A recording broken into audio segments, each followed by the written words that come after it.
to ignominiously and very miserably come to the end of your career in this kind of manner.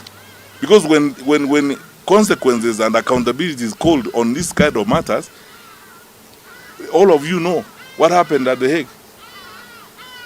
You know, when the warrants were issued, they went to the individual leaders. They didn't go to government. They went to the individual leaders, including those who were in government at that time. And you should meet General Ali to tell you about that experience and how frustrating it can be. So let's be responsible people.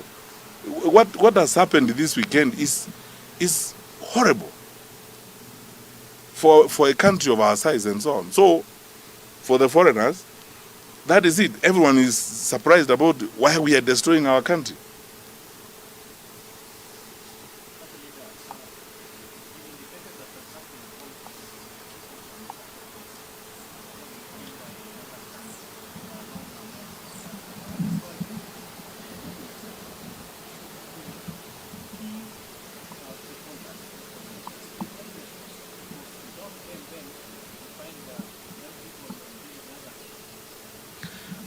You know, to be honest with you, and I was telling some colleagues of mine the other day, you know, the level of responsibility in our society and moral responsibility is very, very low, especially when it comes to issues of politics.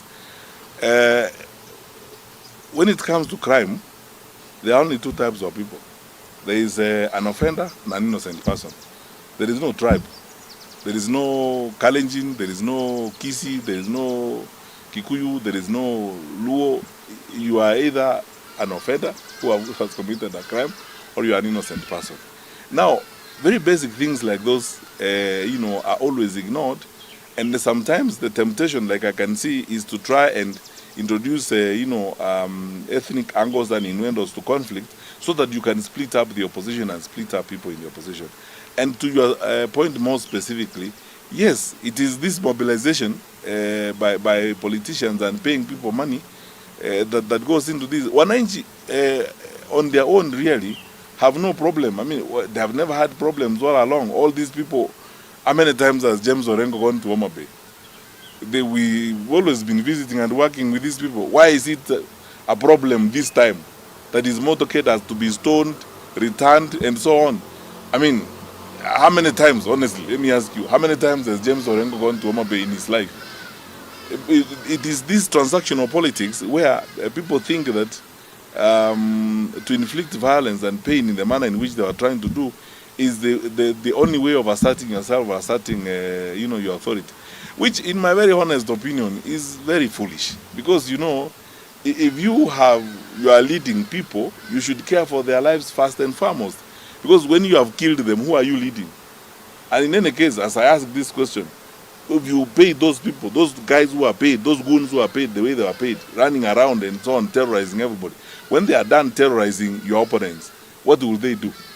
That's why I keep telling these leaders that, you know, it's essentially you are living in a fool's paradise. Because this unexplained hubris, because of political power, I tell people, it comes and goes. Wengine tumekula salute sana, lakini we are here.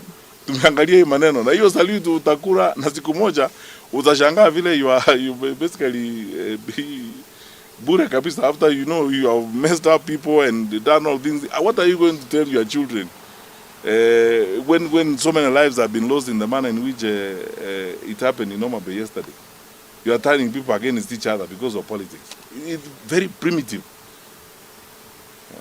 But it's upon you, good people. Let's work together and save our country. For me, I'm interested in, let's talk about our country first, positions and anything else later. Thank you very much, and do have a nice day.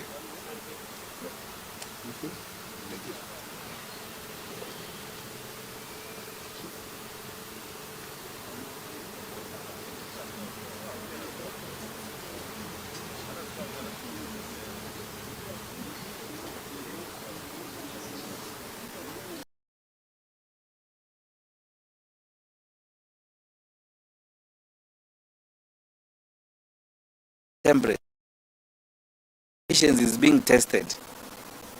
Some of these things are done by government so that we can fight amongst ourselves. We must refuse to walk down that. We as Jubilee are going to refuse to walk down that path. We will work together. to ensuring that unity prevails, to ensure stay together and move forward to deliver this country challenges it now faces. The worst, the crime and insecurity initiated, supported by elements of government. Finally, before I finish, you wonderful people in the press, I want you to check this on your own. Over the years, when we were in government, we always periodically did a mop-up of small arms in the wrong hands because of where we find ourselves as a country. We have porous borders around us, and we have conflict virtually in every one of our neighborhoods. And because of that, we sustained that practice of mopping small arms and burning them every so often. What is harrowing to me, even with the knowledge I have on how the security sector operates, there were armed people in that Homa Bay meeting, some of them shooting. Nobody knows whether they are actually people from the disciplined groups. My sense and suspicion is that there are far too many small arms in the wrong hands in the country, which is now fueling up the confidence of criminals and criminal activity. Now, how do we go to an election in that kind of environment? I don't want to say we are. We owe it to our children, we owe it to the future of the people of this country, that we should stand and say no to what is happening. And I think every Kenyan should ask himself or herself, is this the way this country should go? Are we sacrificing our country for political expediency and all that? And I think as a party, we are saying we must come together this time to stop what is happening. And our party leader, or deputy party leader, is speaking not as a party leader, but as a Kenyan. And we as a party are speaking as a Kenyan party and Kenyan people. So I don't want to take much time. I'd like to give our deputy party leader and our presidential candidate the opportunity to address not only the nation, but also the international community on what's happening now in our country. Thank you. Thank you so much, SG, and good morning, ladies and gentlemen, and thank you so much for turning up very early. It's because we thought that we should do this early because we have a very, very packed day of so many activities. There is that time in the life of our nation, such as we are now, when I think we need to speak to each other candidly and very sincerely about how we see the affairs of our country going. And most of what I'm going to do this morning, I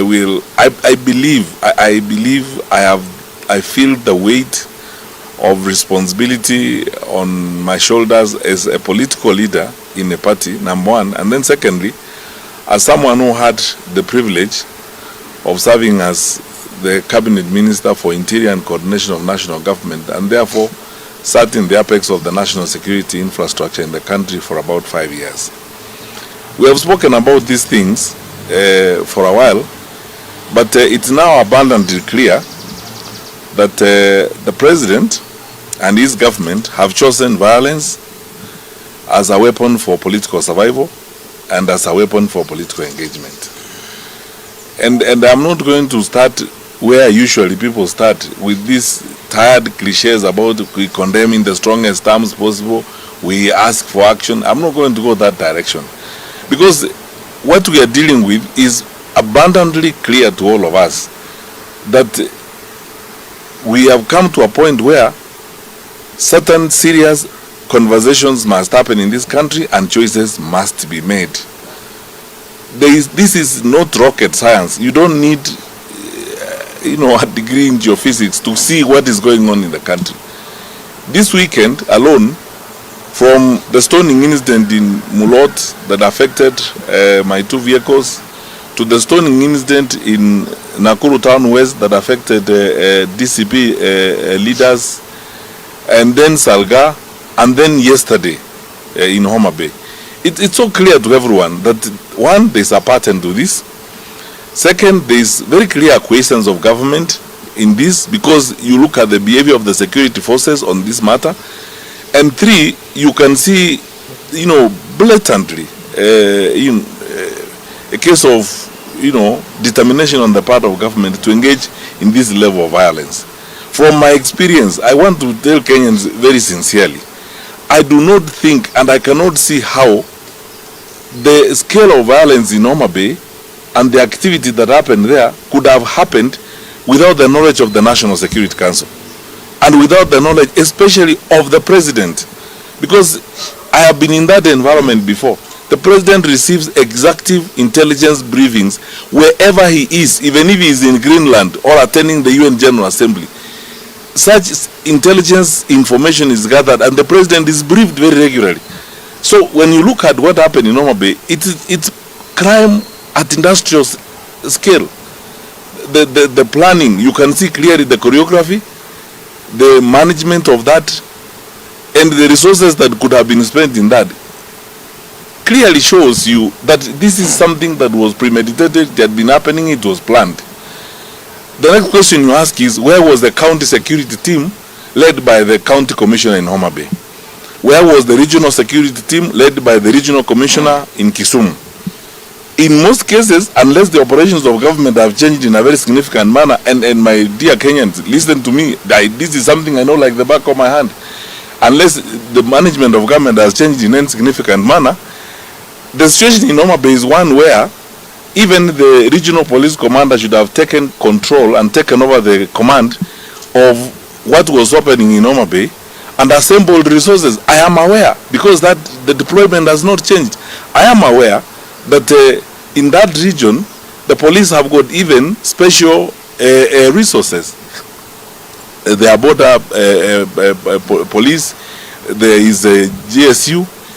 They would have been able to mobilize sufficient resources to address what was happening, but they couldn't, because clearly there was a sense of acceptance on the part of the security forces that ought to have happened. The tragedy of it all is that now we have been warning everybody, and that's why I'm not going to go into those usual silly niceties of saying we warn, we condemn. We are already in a crisis. We have now begun our final descension into anarchy as a country. Let's not pretend about it. When you look at the scale of destruction, the pain and the losses in Homa Bay, into chaos. The president and his government have chosen, because ask yourself the question, you can go far back to the attacks in Odaya, when Rigathi Gachagua was going to church and he was attacked there by armed people and so on. All the way the 3 weeks ago or 4 weeks ago, when Linda Mwananchi convoy was stoned in a place called Keumbu in Kisii. Those guys were arrested, they were to court on Monday. There wasn't a prosecutor, there wasn't a file, there was nothing. The magistrate released them, they walked away. When the local member of parliament was invited to record a statement by the DCI, he did not as much as turn up. We lost our life there, a gentleman called Mapinduzi. We buried him a while ago, and that story is gone. We are going on. No investigations done, no arrests, nothing. 2 weeks earlier, elected leaders, members of the county assembly in Kisii, were beaten up by thugs in the center of town at 9 a.m. in the morning. When I arrived there with a bunch of lawyers to see these guys in hospital, the police officers were telling me they don't have B3, all manner of these silly excuses you keep hearing all the time. To this day, no one has been arrested or prosecuted about that. The county government there in Kisii is running a militia, terrorizing people at night, going to estates, beating up people and so on, with the acquiescence of the police. Because the police know this. And everywhere in the country, you saw online last week what happened here in Hurlingham 1 month ago on Thika Road. 9 o'clock in the morning, thugs close the road and terrorize people. We have begun our final descension into chaos. The question now for us as Kenyans is, how do we approach this and what are we going to do? So we are beyond condemning, beyond threatening, beyond asking for action. I think for me, beginning now, and I will consult with my colleagues in the opposition, we are going to have a retreat next week, and all Kenyans of goodwill, let us now engage our thoughts and minds on how are we going to deal with this government. Because this is not ordinary business. What you are seeing here is not ordinary business. There are no arrests. The political difference is not a good enough excuse to inflict the kind of loss and pain that we have seen this weekend. And while we are on that, and I will discuss more of this when I get another opportunity, there's stuff that people are not talking about. The government has decided to now begin, in addition to terrorizing opposition leaders. If you did not know, and some of my staffers are here, they will tell you, they began a new wave of digital terrorism against the opposition. They have acquired resources from some criminal groups in the nation country, and they are accessing social media accounts of opposition leaders. These days, we get trailed, and my staffers can bear me out. We get trailed by vehicles, I believe they belong to the state, with jammers. We stop to address rallies, our Wi-Fi is interfered with, you cannot communicate. I was checking with my staffers who were checking with the team that Rigathi Gachagua was traveling with over the weekend. They began experiencing the same challenges on the trail. And these are jammers. I believe this is the work of the state. Who has the capacity to do that? You have seen unprecedented investment in propaganda, fake news, and so on. Last week you saw a letter purported, a statement purportedly authored by Kanze Dena, the communication head of the fourth president, claiming that President Kenyatta has said he's not going to meet with Rigathi Gachagua and so on and so forth. All that is the work of the state. Now the state is investing huge amounts of money in propaganda, in fake news, and so on, targeting the opposition and so on, instead of focusing on the challenges we have as a country. All these are acts of a government that is not interested in the order and stability of the country. And let us not delude ourselves. Let us not delude ourselves. Countries that have begun this path this way end up like some of our neighbors. The level of anarchy in the country and the evidence of state failure is all over, is replete. And by the way, we talk to senior officers even in the security sector. They are demoralized, they are so frustrated. Where do we get some of this information? Is senior security officers, some of who talk to us, and they are equally demoralized. They are frustrated. They tell you all these things. They say this is unprecedented.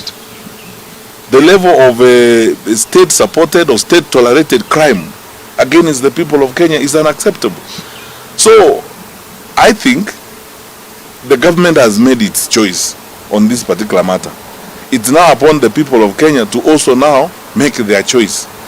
And this is not going to come easily like that. It's going to require all of us to have conversations, consult one another, plan, and take a course that we believe, first of all, is lawful and preservative of our country, and then see how else we can address this problem. Otherwise, we are not going to reverse this. You know, our fellow citizens who happen to be in power, President Ruto and his colleagues, imagine unwisely that access to instruments of power guarantees you control and management of this for a long time. They are so wrong, and they will discover how wrong they are shortly. The unfortunate thing is that it will be at the expense of lives such as those that were lost in Homa Bay. Because none of us, you can't terrorize the public as a way of surviving. Because the repercussions are dire. When Wananchi begin to respond to this terrorism, to this madness by the state, you will not be able to control the country. You are radicalizing the country to a point where you won't be able to control it. When people rise up against this, it's going to be completely uncontrollable. Because ask yourself the question, these people you are paying, these thugs you are paying and goons and all that, to terrorize your opponents, when they are done terrorizing your opponents, what are they going to do? They are going to turn on you, first of all.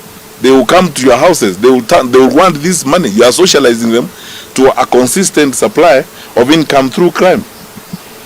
And that is not going to be the way of sustaining our country. Finally, because we are in this, and then let's be very honest with each other. We've not been here before as a country. This is unprecedented. It's unusual. And I'm not going to waste my time saying we condemn this in the strongest terms possible. We are done with condemning. How many times are we going to condemn? Memoranda has been taken to the Inspector General of Police. Representation has been done to the parliamentary committees. Faith-based leaders. Because if I am in leadership and people speak to me the way the Conference of Catholic Bishops spoke, I would actually be worried.